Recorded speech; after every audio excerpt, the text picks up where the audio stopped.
রাজধানীর ট্রাফিক ব্যবস্থায় AI camera স্থাপনের পর সড়কে কিছুটা শৃঙ্খলা ফিরেছিল।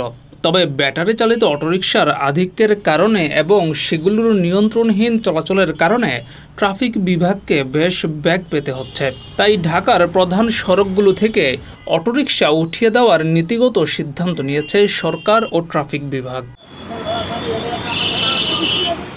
ঢাকা মেট্রোপলিটন পুলিশের ট্রাফিক বিভাগ এবং সংশ্লিষ্ট কয়েকটি সূত্রে জানা গেছে, অটোরিকশার চলাচল নিয়ন্ত্রণে সম্প্রতি সরকারের সঙ্গে একাধিকবার আলোচনা করেছে ট্রাফিক বিভাগ।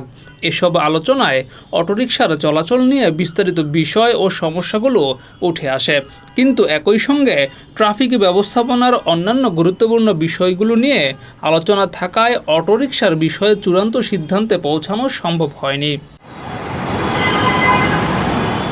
তবে আলোচনায় উপস্থিত দুই পক্ষই অন্তত প্রাথমিকভাবে ঢাকার প্রধান সড়কগুলো থেকে অটোরিকশা সরিয়ে দেওয়ার বিষয়ে সদিচ্ছা প্রকাশ করেছেন।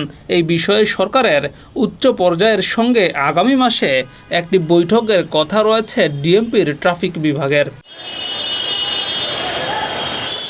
জানা গেছে, সরকারের উচ্চ পর্যায় থেকে সবুজ সংকেত পাওয়া গেলে প্রথম ধাপে ঢাকার প্রধান সড়ক থেকে অটোরিকশা সরিয়ে দেওয়া হবে।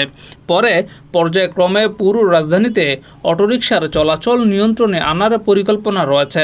আগামী মাসের 15 তারিখের পর এই বিষয়ে ডিএমপির পক্ষ থেকে গণবিজ্ঞপ্তির মাধ্যমে নগরবাসীকে জানানো হতে পারে। এরপর সরকারের সহযোগিতা নিয়ে মাঠ পর্যায়ে কঠোর অবস্থানে যাবে ট্রাফিক বিভাগ। সড়ক থেকে অটোরিকশা সরাতে প্রয়োজনীয় সব পদক্ষেপ নেওয়া হবে।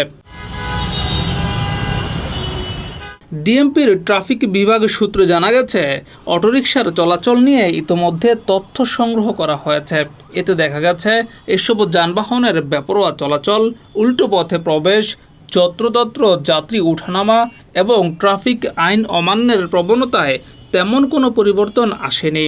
তাই ট্রাফিক বিভাগ মনে করছে, রাজধানীতে বর্তমানে যে পরিমাণ অটোরিকশা চলাচল করছে তা নিয়ন্ত্রণে আনতে না পারলে ঢাকার সড়কে কাঙ্ক্ষিত শৃঙ্খলা ফেরানো সম্ভব নয়। জিয়াউর রহমান, যুগের চিন্তা।